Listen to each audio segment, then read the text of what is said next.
Assalamualaikum warahmatullahi wabarakatuh. Innal hamdalillah nahmaduhu wa nasta'inuhu wa nastaghfiruh wa na'udzu billahi min syururi anfusina wa sayyiati a'malina. May yahdihillahu fala mudhillalah wa may yudlil fala hadiyalah.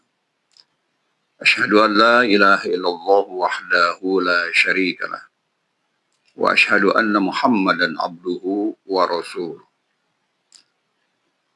Para pemirsa yang insya Allah dimuliakan oleh Allah Subhanahu wa Ta'ala, salah satu kecemasan para orang tua adalah keselamatan anak keturunan mereka. Mereka cemas dengan situasi di masa kini, di mana kejahatan sangat marak.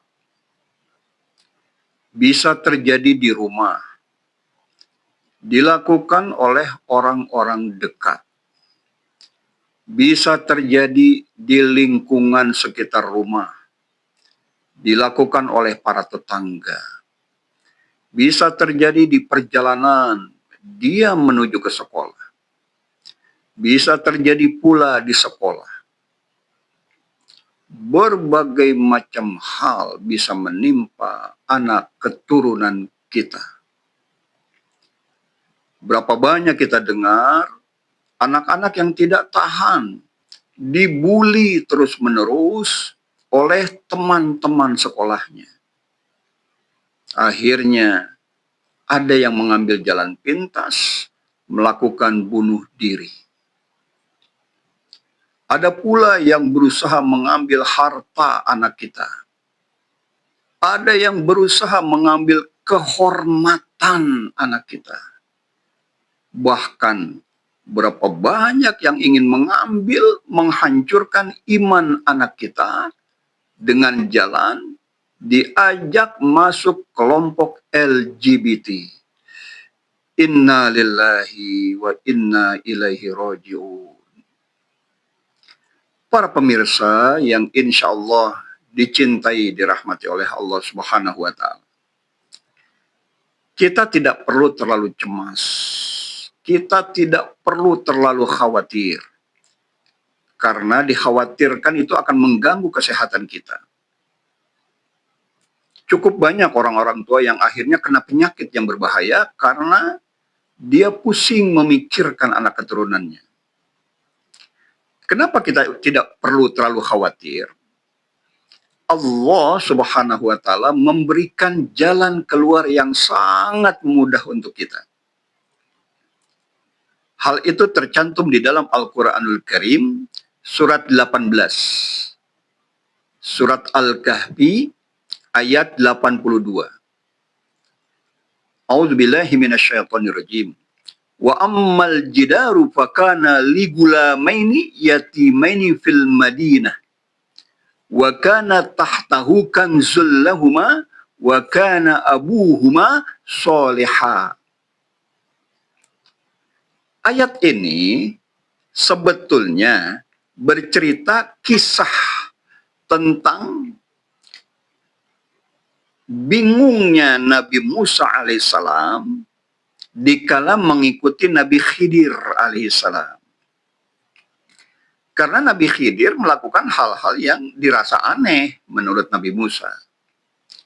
Salah satunya adalah ini, yaitu Nabi Khidir alaihissalam membangun, merapihkan tembok yang sudah runtuh, yang sudah miring.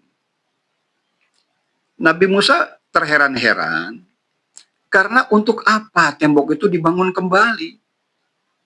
Tembok dibangun karena itu rumah sudah tidak diisi, dan bukan membangun rumah, tapi merapihkan tembok. Apa maksudnya? Mungkin manfaatnya tidak ada, biaya keluar, tenaga keluar. Bingung Nabi Musa. Allah jelaskan di dalam surat itu, wa ammal jidaru, dan adapun dinding, dinding itu. Wa kana li gulamaini yatimaini fil Madinah. Dinding itu milik 2 orang anak kecil yatim piatu yang ada di kota itu. Wa kana tahtahu kanzul lahuma. Di bawah dinding tersebut ada harta peninggalan kedua orang tua anak itu. Jadi di bawah dinding itu ada emas, ada perak yang memang disimpan oleh orang tuanya. Kelak untuk anak tersebut. Oleh Nabi Khidir alaihissalam dibangun agar tembok itu tidak rubuh. Karena dikhawatirkan kalau rubuh nanti orang akan tahu ada emas permata nanti diambil orang. Jadi dibangun itu agar emas perak itu menjadi aman. Kelak dikala itu anak sudah dewasa, akan Allah berikan kepada anak-anak tersebut. Allah lindungi anak itu. Allah tolong anak tersebut. Padahal bapak ibunya sudah tiada. Dan penjagaan Allah, pertolongan Allah itu luar biasa. Nah, kenapa itu bisa terjadi? Karena ayat lanjutannya, wa kana abuhuma sholihah. Karena bapaknya orang yang soleh. Ayat ini oleh para ulama dijelaskan, kesolehan orang tua akan berimbas kepada ditolongnya anak-anak mereka oleh Allah Subhanahu wa Ta'ala.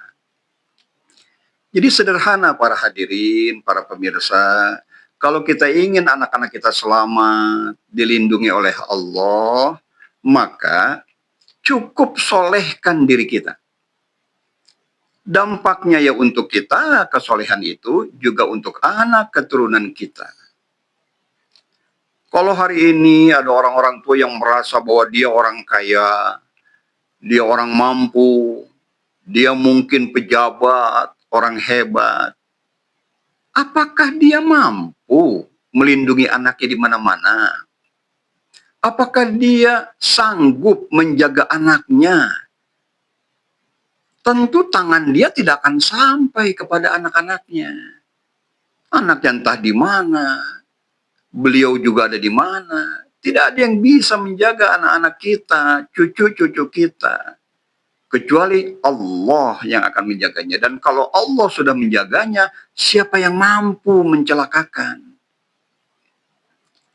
Jadi, jalan keluar sederhana adalah solehkan diri kita, maka akan berimbas kepada anak keturunan kita, dilindungi oleh Allah Subhanahu wa Ta'ala. Semoga yang singkat ini bermanfaat. Semoga anak keturunan kita dilindungi oleh Allah Subhanahu wa Ta'ala. Jika ini kebenaran datangnya dari Allah, jika ini kesalahan datangnya dari kekhilafan dan kebodohan saya, astagfirullahaladzim. Subhanakallahumma wa bihamdika, asyhadu an la ilaha illa anta, astaghfiruka wa atubu ilaik. Assalamualaikum warahmatullahi wabarakatuh.